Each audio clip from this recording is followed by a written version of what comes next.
迎收看11节的感动时刻。今年我们特别规划了客庄小旅行，延续着我们要带您到桃园龙潭。这一回来到的是三坑老街，来到了三坑老街，除了有豆花之外，还有祖传3代的客家菜包飘香。今天透过镜头要带您来品尝。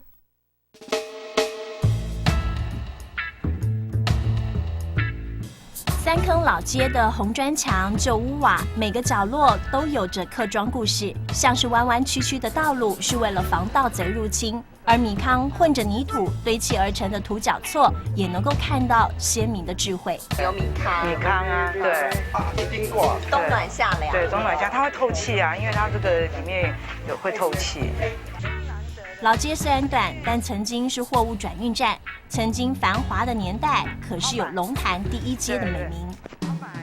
老街房屋的窗户除了有透气、防盗的功能，以前还能够垂钓物品交易。怕小偷、怕强盗抢，所以呢，交易是用绳子、用个篮子这样子从上面掉下来，把货物这样交易用。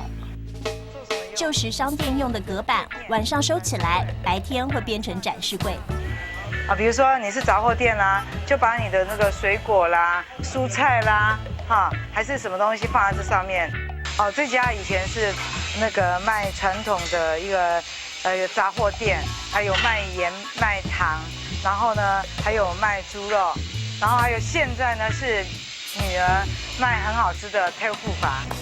三坑老街有古早味的豆花，也有老手艺飘香。像是客家菜包就是排队美食之一。